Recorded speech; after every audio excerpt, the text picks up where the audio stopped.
Você está na Rede Evangélica Nacional. Não esqueça de se inscrever no canal e ativar o sininho de notificações. Irmãos amados, vamos abrir a palavra de Deus. Profeta Jeremias. Profeta Jeremias, capítulo 33. Versículo 3. Profeta Jeremias, capítulo 33, versículo 3. Diferentemente do que tem usado, normalmente expondo um texto, hoje eu não vou tratar de uma exposição, hoje eu vou tratar de um tema, de um assunto. Portanto, vou ler o texto para fundamentar o meu tema e buscar, em outras partes da Bíblia, fundamentação para isso. Nós chamamos isso de um sermão tópico. Então peço que você leia comigo o versículo 3. Vamos juntos? Invoca-me e te responderei. Anunciar-te-ei coisas grandes e ocultas que não sabes. Eu quero conversar com os irmãos hoje sobre oração. Oração. Não há cristianismo sem oração. Não há vida cristã sem oração. Não há famílias fortes sem oração. Não há igrejas vivas sem oração. Não há avanço missionário sem oração. Não há poder espiritual sem oração. A oração é o oxigênio da igreja. É uma evidência de que você nasceu de novo, é quando você ora. A evidência de que você vai ser um crente maduro na fé, experiente com Deus e revestido de poder, é quando você ora. Hoje então eu quero conversar um pouco com vocês sobre esse assunto. Porque quando eu olho para a Bíblia, tanto no Antigo quanto no Novo Testamento, eu vejo o povo de Deus orando. Eu vejo, por exemplo, Abraão intercedendo por Ló, que estava em Sodoma, uma cidade condenada. E Gênesis relata que Deus destrói Sodoma e Gomorra e salva Ló por causa da intercessão de Abraão, seu tio. Por meio da oração, Deus promove livramento e salvação. Eu encontro Jacó no Val de Jaboque, aos 91 anos de idade, tendo uma experiência profunda com Deus, porque Deus luta com ele, para salvá-lo. E diz a Bíblia que Jacó se agarra ao Senhor e diz: eu não te deixarei ir, se tu não me abençoares. E Deus o salva ali, e ele vê a Deus face a face ali, e a vida dele passa por uma mudança radical, a partir do Val de Jaboque, fruto da oração.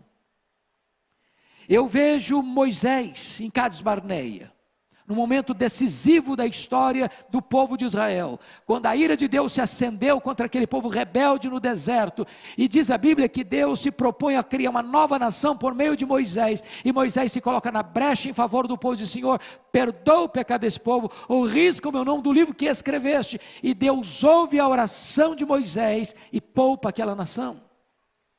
Eu vejo Ana, estéril, desprezada pela sua rival, mal compreendida pelo sacerdote Eli, não compreendida pelo seu marido Eucana, clamando a Deus por um milagre, para ser mãe.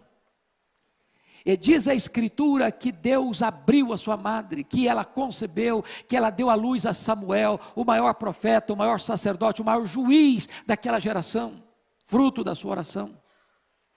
Eu vejo o seu filho Samuel se apresentando diante da nação de Israel, dizendo o seguinte: longe de mim pecar contra Deus, deixando de orar por vós. Eu vejo o rei Ezequias, enfrentando dois problemas gravíssimos no seu reinado, aos 39 anos de idade, no apogeu do seu ministério, do seu reinado. Diz a Bíblia que ele estava com a doença mortal, e diz a Bíblia que a cidade dele, Jerusalém, estava cercada, entrincheirada por um poderosíssimo exército do maior império da época, o Império Assírio. E diz a Escritura que ele ora e ele chora diante de Deus, e Deus então ouve a sua oração, e Deus então responde rapidamente. Deus o cura de uma doença mortal, Deus liberta Jerusalém de um ataque terrível, de um exército expansionista e guerreiro, através da oração. Eu vejo Daniel orando a Deus, e Deus fechando a boca dos leões naquela cova. Eu vejo Daniel orando a Deus, e Deus enviando o arcanjo Miguel para lutar nas regiões celestes em favor de Israel. Eu vejo o grande estadista, o grande administrador, o grande reformador, Neemias, orando por Jerusalém, chorando diante de Deus, jejuando diante de Deus, e uma cidade que estava há 142 anos debaixo de escombros, se levantando das cinzas, fruto da oração.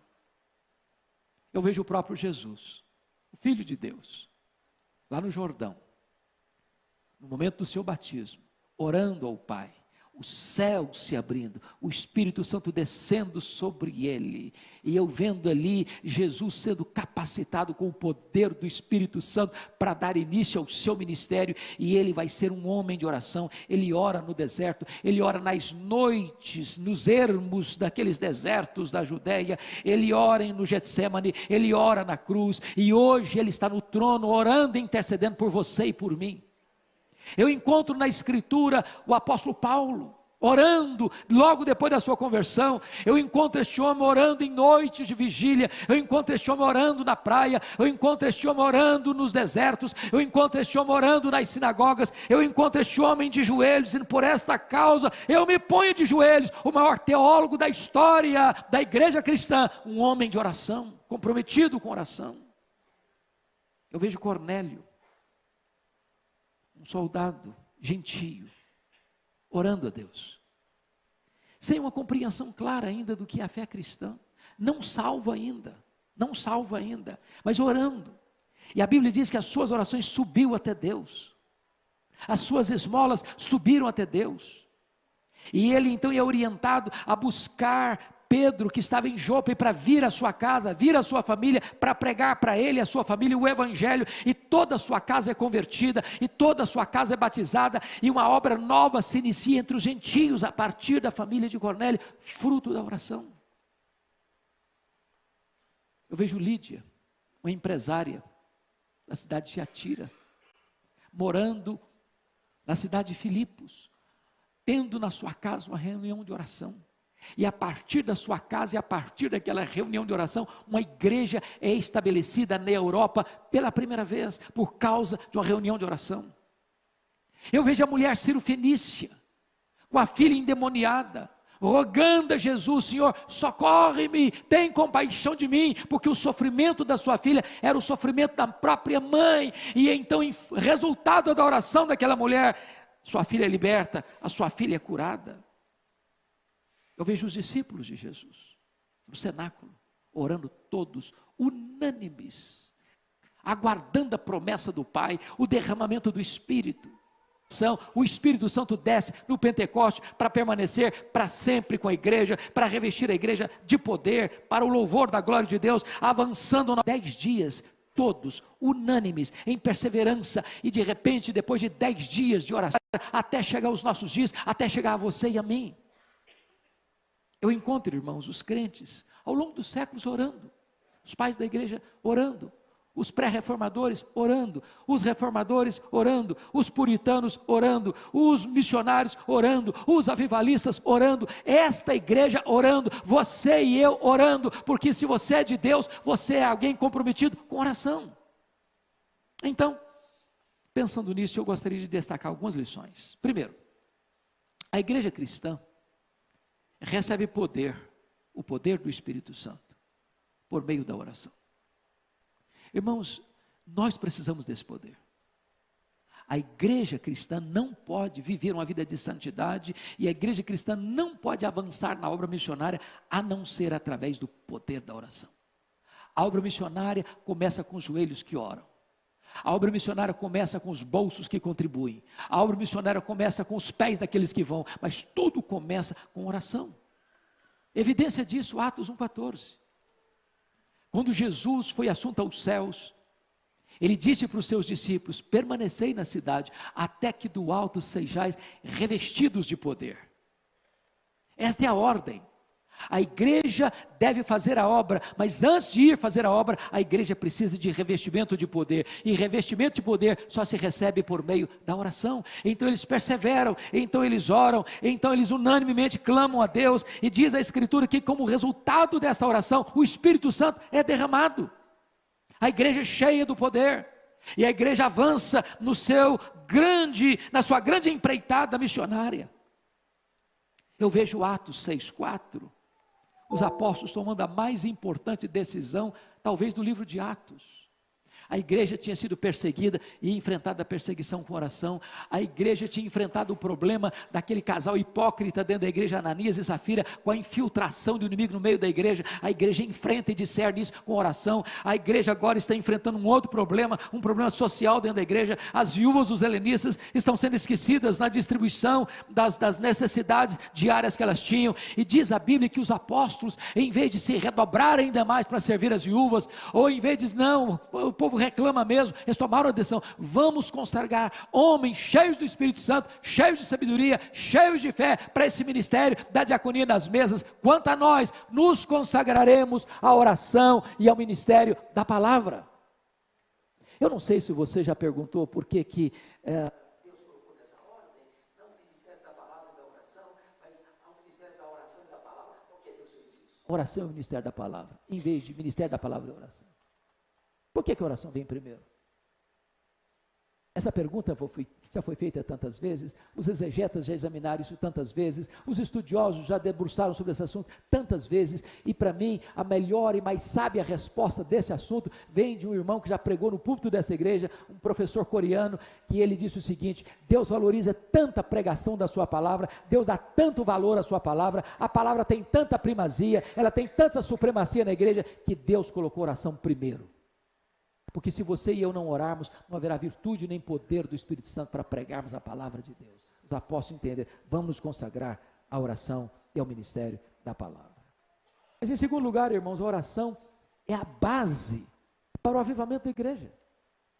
Nós queremos avivamento, nós lemos sobre avivamento, nós visitamos lugares onde Deus trouxe avivamento, nós nos alegramos com os testemunhos daqueles irmãos nossos do passado que receberam avivamento, e nós oramos para que Deus faça de novo, ainda hoje, mas o avivamento vem em resposta à oração. Querem um exemplo? 2 Crônicas 7,14, se o meu povo, que se chama pelo meu nome, orar e me buscar, e se converter dos seus maus caminhos, então eu ouvirei dos céus, perdoarei os seus pecados e sararei a sua terra. Querem um outro exemplo? Isaías 44,3, derramarei água sobre o sedento, torrente sobre a terra seca, derramarei meu espírito sobre a tua posteridade, e a minha bênção sobre os teus descendentes. Em outras palavras, Deus manda a água sobre o sedento, Deus manda as torrentes sobre a terra seca, Deus manda o seu espírito é por uma igreja que tem sede dele, que quer a presença dele, que aspira a presença dele, que quer ver a manifestação da glória dele. E é quando a igreja ora, é quando a igreja tem sede de Deus, é quando a igreja aspira pela presença de Deus, é que Deus envia o poder do seu Espírito sobre ela. Pense comigo no Clube Santo, lá em Oxford, na Inglaterra. A Inglaterra estava uma igreja falida, fruto do racionalismo francês, do iluminismo europeu. Havia uma onda de ateísmo varrendo as igrejas, os pregadores não acreditavam mais na inerrância das escrituras, as igrejas estavam como que um vale de ossos secos, não havia vigor na igreja, não havia brilho nos olhos das pessoas, as igrejas se reuniam, mas não tinha gente nos bancos, os púlpitos completamente descomprometidos, pregadores pregavam sermões mortos para auditórios vazios e sonolentos, quando de repente Deus levantou um grupo de estudantes na Universidade de Oxford, para orar por avivamento. Lá estava John Wesley, lá estava George Whitefield, lá estava Carlos Wesley, e eles oraram, e eles confessaram os seus pecados, e eles buscaram a Deus, e eles choraram diante de Deus, e eles clamaram pelas madrugadas, e numa noite de vigília de 31 de dezembro de 1739, às 3 horas da madrugada, enquanto aqueles moços estudantes oravam, os céus se fenderam, Deus derramou sobre eles poderosamente o Espírito Santo, e este avivamento varreu toda a Inglaterra, centenas de milhares de pessoas convertidas, porque um grupo de estudantes começa a buscar a Deus em oração. Pensa comigo, irmãos, no que foi a igreja do tabernáculo em Londres, no século XIX. Charles Haddon Spurgeon tinha 12 mil pessoas que domingo após domingo se reuniam naquela igreja para ouvir aquele homem de Deus pregar a palavra. E quando alguém perguntou a Spurgeon qual é o segredo do sucesso, do crescimento, do vigor desta igreja, ele disse: é porque tem uma usina de poder nesta igreja. Toda segunda-feira essa igreja se reúne para orar, derrama-se diante de Deus em oração. Todo culto, quando eu estou pregando aqui, tem um grupo de irmãos aqui embaixo, orando, clamando, chorando, rogando a Deus para que revista esta igreja com o poder do Espírito Santo. Meus amados irmãos, não há poder, não há avivamento sem oração.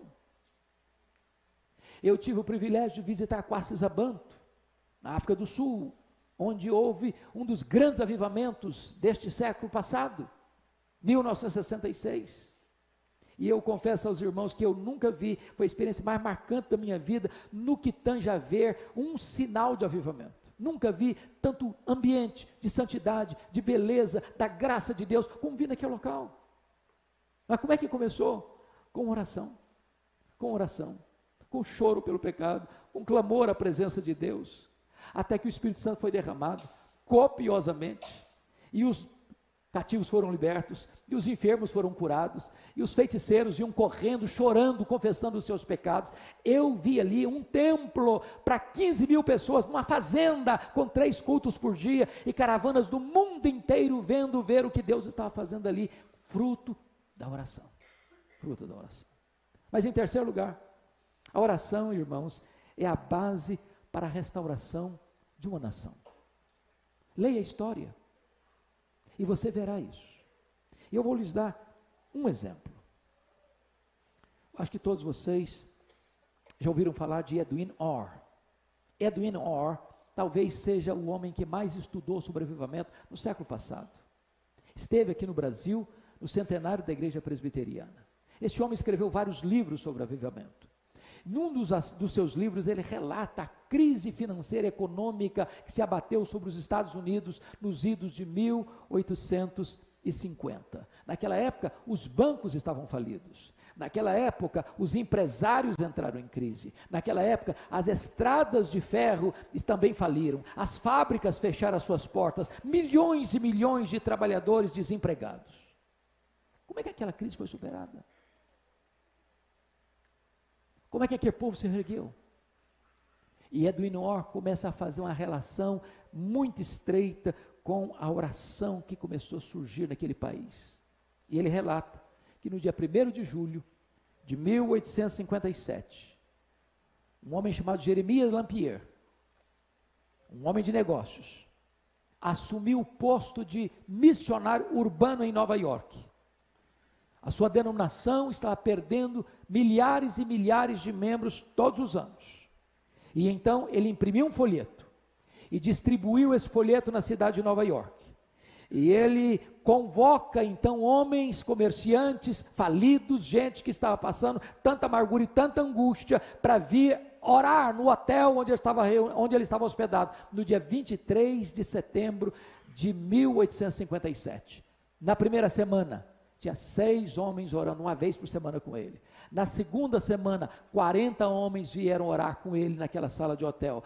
A partir dali, não era mais uma vez semanal, era todo dia. Em 6 meses, tinha 10 mil homens de negócios orando em Nova York por um reavivamento. E este reavivamento chegou e varreu toda a América. Mais de 2 milhões de pessoas convertidas. Como fruto deste avivamento é que o missionário Ashbel Green Simonton sai dos Estados Unidos, chega aqui no Brasil no dia 12 de agosto de 1859 para plantar a Igreja Presbiteriana do Brasil. A Igreja Presbiteriana do Brasil nasceu sob o signo do avivamento, fruto de oração, de oração, de oração. Mas ainda, irmãos, quarto lugar, a oração muda circunstâncias. Há coisas que a oração não muda. Os decretos de Deus são imutáveis. Mas há coisas que Deus só faz em resposta à oração. É por isso que Tiago diz assim: nada tendes, porque nada pedis. Deus é soberano e podia agir independentemente da igreja, ele podia agir sem qualquer oração, mas ele, sendo soberano, resolveu dizer e decretar que algumas coisas só vão acontecer se o seu povo orar. E eu vou lhes dar alguns exemplos. Quando Moisés, em campo de batalha, estava lutando, o exército de Israel lutando contra os inimigos, diz a Bíblia que enquanto Moisés mantinha os seus braços estendidos, o povo de Deus prevalecia na batalha. Se as mãos dele caíam, cessando a oração, o povo era vencido pelos inimigos. Enquanto você ora, Deus tem vitória para a sua vida. Enquanto você ora, os inimigos são derrotados na sua vida. Enquanto você ora, Deus dá vitória para você nos embates da vida. Enquanto você ora, Deus conduz você em triunfo. Deixa eu lhe dar um segundo exemplo. Quando o rei Ezequias, entrincheirado pelo exército assírio, ameaçou o rei, e eu queria que vocês entendessem um ponto importantíssimo. Foi no período do rei Ezequias em Judá, em Jerusalém, que esse mesmo império assírio, que cerca Jerusalém agora, entrou em Samaria e destruiu o reino do norte. As 10 tribos do norte foram destruídas, foram tomadas, foram escravizadas, foram dispersas. Ele derrotou aquelas 10 tribos do norte. Agora ele vem para as 2 tribos do sul, e entrincheira Jerusalém, o mesmo império, dominador, expansionista, guerreiro, sanguinário, e eles eram perversos, ninguém podia detê-los. E eles mandaram uma carta afrontosa para o rei Ezequias: renda-se, renda-se, nenhum Deus pode livrar você das minhas mãos. E diz a Bíblia que Ezequias pega aquela carta afrontosa, leva para a casa de Deus, expõe aquele problema na presença de Deus, e Deus diz: Ezequias, você não vai ter que lutar, esta luta é minha. E diz a Bíblia que naquela noite saiu um anjo do Senhor e feriu 185.000 soldados assírios, e Jerusalém foi liberta pelo poder da oração. Da oração. Diz a Bíblia em Atos 12 que Pedro está sentenciado de morte, preso, guardado em segurança máxima na prisão de Herodes, mas diz a Bíblia que havia oração incessante da igreja em seu favor. E Deus mandou um anjo, rompeu as algemas, atravessou os portões de ferro e libertou Pedro. Porque Deus pode o impossível quando o seu povo se prostra em oração. Deixa eu lhe dar um exemplo contemporâneo. Eu não sei quantos de vocês tiveram a oportunidade de ler um livreto que eu escrevi sobre mães intercessoras. Quem prefaciou aquele livreto foi Dona Eusa Lidório, mãe de Ronaldo Lidório. Ronaldo Lidório hoje, penso eu, é a maior expressão da obra missionária no Brasil e no mundo hoje. E a Dona Eusa conta uma história do que aconteceu com ele no prefácio desse livro. Ronaldo, acompanho desde a sua juventude, seu pai foi meu pastor, a nossa igreja, tanto aqui em Pinheiros quanto em Vitória, acompanha o ministério dele, e quando ele se formou no seminário de Recife, ele resolveu, antes de se formar no seminário de Recife, interrompeu os seus estudos e vai passar um período entre os Quechuas, no Peru, no meio do Sendero Luminoso. E havia um conhecimento real de que se alguns membros ou algum membro do Sendero Luminoso entrasse numa igreja e capturasse alguém, essa pessoa não sobreviveria. E ele está pregando numa igreja lá no Peru, entre os Quechuas. Quando homens encapuzados do Sendero Luminoso entraram dentro da igreja e pegaram o Ronaldo e o colega dele, botaram um capuz neles e saíram com eles por paredão de fuzilamento.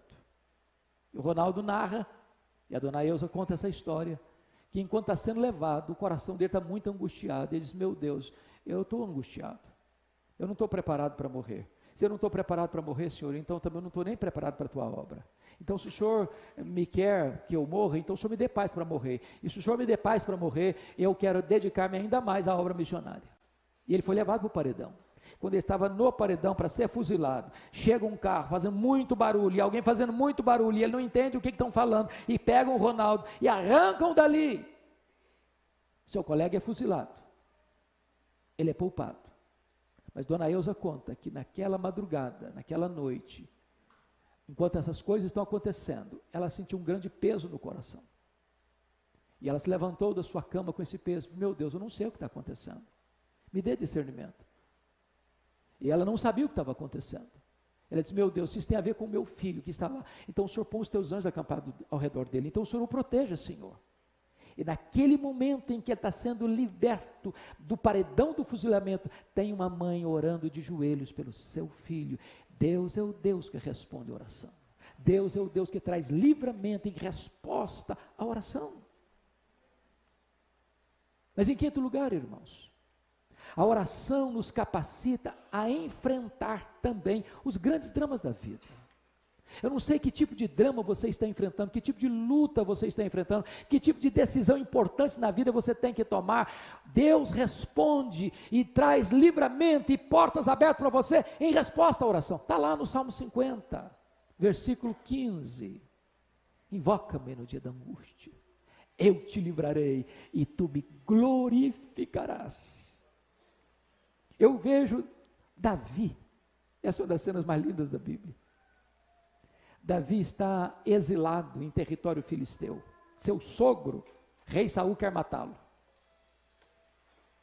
E ele foge com 600 homens e as suas respectivas famílias. E é estabelecido na cidade de Ziclag. E de repente ele não está lá na cidade com seus homens, vêm os amalequitas. Eram os terroristas do deserto da época. Ninguém escapava das mãos daquelas pessoas. Eram os terroristas da época. E quando chegaram na cidade de Ziclag, botaram fogo na cidade, feriram a cidade, pegaram as mulheres, os filhos e as filhas, e levaram todos cativos com eles. Quando Davi chega naquela cena, juntamente com seus homens, ele vê a cena, ele chora, até não ter mais forças de chorar. Os seus homens aliados dele se rebelam contra ele, querem matá-lo, por causa dos seus filhos e das suas filhas, que foram levados cativos. E naquela situação de desespero, de abandono, de oposição, diz a Bíblia, que Davi se reanimou no Senhor seu Deus, e caiu de joelhos, e orou, e disse: oh meu Deus, perseguirei o bando, alcançá-lo-ei. Em outras palavras: Senhor, eu vou deixar o inimigo tomar, me dar de goleada, eu vou aceitar passivamente a decretação da derrota, ou eu vou reagir. E Deus diz para ele: reage, Davi, porque tudo que o inimigo tomou de você, você vai trazer de volta. E ele ora, e Deus muda o cenário, e eles entram na peleja, e derrotam o inimigo, e tomam de volta seus filhos, suas filhas, suas mulheres, e seus bens, fruto da oração.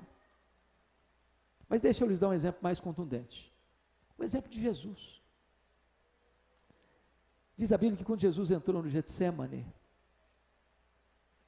depois de inaugurar a nova aliança em seu sangue, partiu o pão, entregou o cálice, ele cantou um hino, e desceu para o monte das oliveiras, onde estava o jardim do Getsêmani, prensa de azeite. Ele sabia que aquela seria a noite da traição, ele sabia que aquela seria a noite em que ele seria preso. Ele sabia que naquela noite ele seria entregue nas mãos dos sacerdotes. Ele sabia que naquela noite ele seria cuspido e esbordoado. Ele sabia que naquela noite ele seria acusado, condenado à morte. E quando ele entra no Getsêmani, ele deixa 8 dos seus discípulos para trás. E ele pega Pedro, Tiago e João e diz: vocês vêm comigo. E quando ele está com esses 3 discípulos mais achegados, ele abre o coração para eles e diz assim: a minha alma está profundamente triste até a morte, ficai comigo, vigiai comigo. E diz a Escritura que ele sozinho avança para o interior do jardim, e lá ele prostra-se com o rosto no chão, e ora e chora, e ora e chora, e ora e chora, e diz: Pai, se possível, passe de mim este cálice sem que eu beba, mas se não seja feita a tua vontade. Ele faz uma vez, ele faz duas vezes, ele faz três vezes, ele alaga aquele chão com as suas lágrimas e com o seu sangue, mas quando ele se levanta dos joelhos, não tem mais angústia, a angústia foi embora. E se levanta forte, firme, resoluto. E ele enfrenta os homens que vêm prendê-lo, armados até os dentes, e é ele quem se apresenta e pergunta: quem buscais? A Jesus o Nazareno. Pois sou eu. E caíram por terra. Ele enfrenta agora o sinédrio sendo cuspido e sendo esbordoado, e está firme como uma rocha. Ele enfrenta o pretório romano, Pilatos com a sua covardia, firme como uma rocha. Ele caminha pelas ruas de Jerusalém, as mulheres choram, e perguntam: por que vocês estão chorando por mim? Não chorem por mim, chorem por vocês, chorem pelos seus filhos. Ele é pregado naquela cruz e transforma aquele patíbulo de horror num palco da glória de Deus e da nossa salvação. Não tem mais angústia, vencida na oração, na oração. Mas eu quero concluir. A oração é o instrumento que Deus dá aos pais e às mães para ver os seus filhos de pé, sendo usados por Deus. Eu vejo uma mãe como Susana Wesley, que tinha 19 filhos, e que durante a sua vida, 1 hora por dia, a porta do quarto era trancada, e os seus filhos sabiam que não podiam interrompê-la. Ela estava de joelhos em favor dos seus filhos. Essa mulher deu ao mundo um dos grandes avivalistas da história, John Wesley. Eu vejo Mônica orando por Agostinho, um homem devasso, muito culto, professor de oratória, vivia na promiscuidade, e como fruto das lágrimas e das orações da sua mãe, ele não só é convertido, mas é transformado no maior expoente da igreja do 5º século. Eu vejo Abraham Lincoln, um grande estadista americano, afirmar: um filho que tem uma mãe que ora por ele, nunca é um filho pobre. Eu vejo um pastor batista, com o pastor Tim Simbala, vendo a sua filha, primogênita, adolescente, sair de casa, querendo curtir os banquetes do mundo, e o pai chorando em casa. E alguém ligando para ele diz: desista dessa menina, desista dessa filha, ela não está nem aí com você. Ele diz: não posso abrir mão da minha filha, eu não posso desistir da minha filha. E então a igreja ora, e a igreja chora, e a igreja clama por ela, e Deus vai ao encontro daquela menina, desperta o coração dela, e ela volta quebrantada em lágrimas, de volta para casa, de volta para a igreja, de volta para Deus.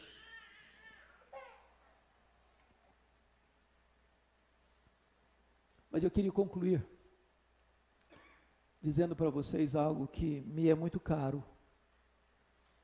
Eu sou fruto da oração da minha mãe.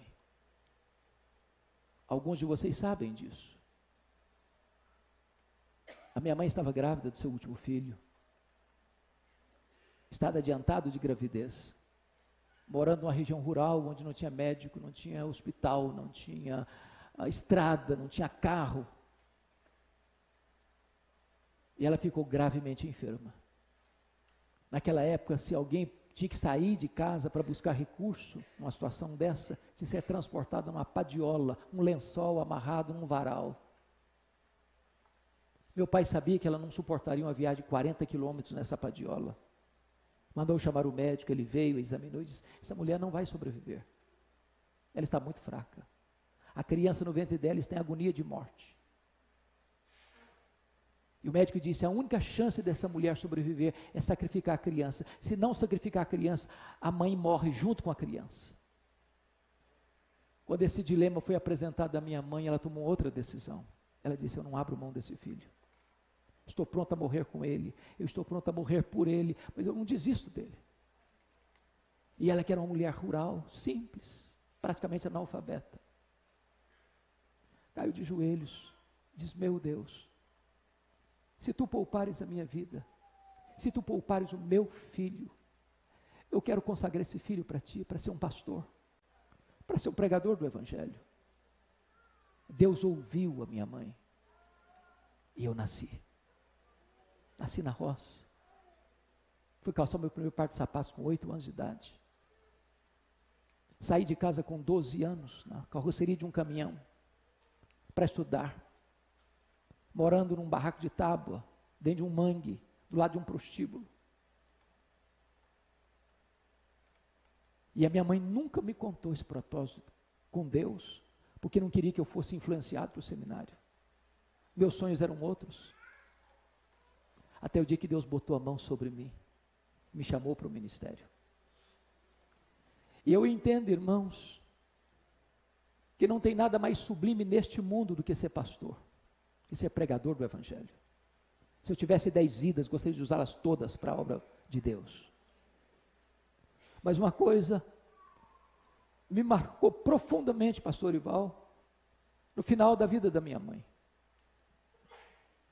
Ela já estava muito enferma. Foi a última vez que eu a vi. Ela me chamou à parte e disse: meu filho, nesses anos todos, eu nunca deixei de me levantar da minha cama de madrugada e dobrar os meus joelhos e orar por você, para que Deus levantasse você, para que Deus capacitasse você, para que Deus desse graça a você para pregar a palavra de Deus. Eu abracei minha mãe, chorei com ela, disse: mamãe, só está me ensinando a lição mais importante da minha vida. A senhora está me ensinando que de fato um filho não é pobre, se tem uma mãe que ora por ele. Deus responde a oração de uma mãe, de um pai. E Deus levanta os seus filhos para serem bênção nessa geração. Nós precisamos conhecer o Deus que tem poder e o Deus que responde às orações do seu povo.